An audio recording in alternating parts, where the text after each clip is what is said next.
c'est fait, Montréal a sa place des festivals située dans le cœur du quartier des spectacles. Pour l'inaugurer, on a eu droit à un spectacle à la fois poétique et flamboyant, le Grand Baiser. Kiss me.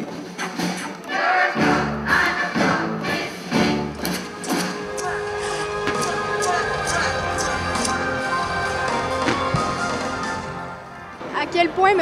Tremblay, cette place des festivals, mais aussi le quartier des spectacles, va faire que Montréal se démarque encore plus au niveau international?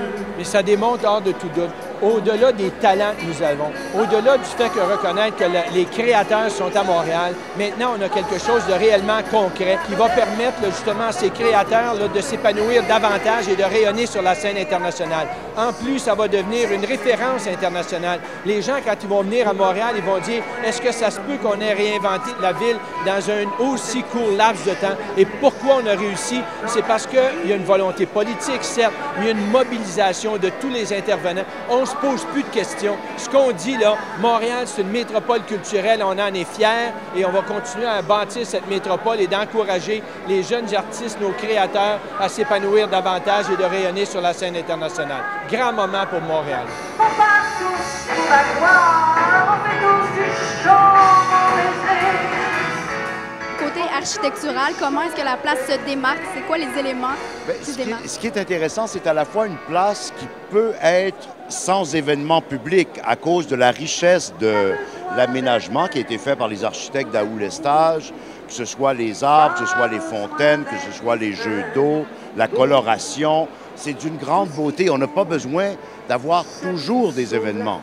Mais à cause de l'amplitude de la place, on peut inviter tous les Montréalais qui œuvrent dans le monde artistique et créatif à utiliser ces lieux publics-là pour nous impressionner, nous les Montréalais, et espérons-le rapidement, les touristes aussi.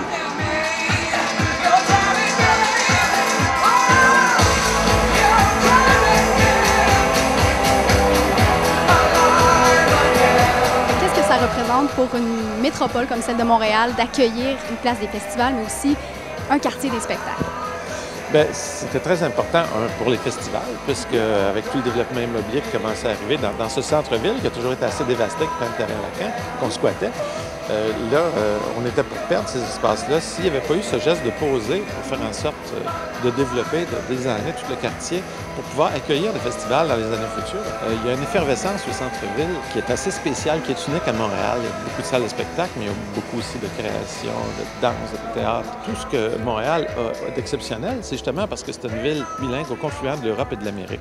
Il y a une très grande créativité. Puis là, ce quartier des spectacles-là va permettre de mettre ça en valeur, d'être une attraction touristique, de susciter aussi tout un développement immobilier. C'est des places qui sont superbement dessinées. Là, la place des festivals, ce n'est que la première phase. Les gens ne se doutent pas dans 3 ou 4 ans comment tout le centre-ville va être transfiguré.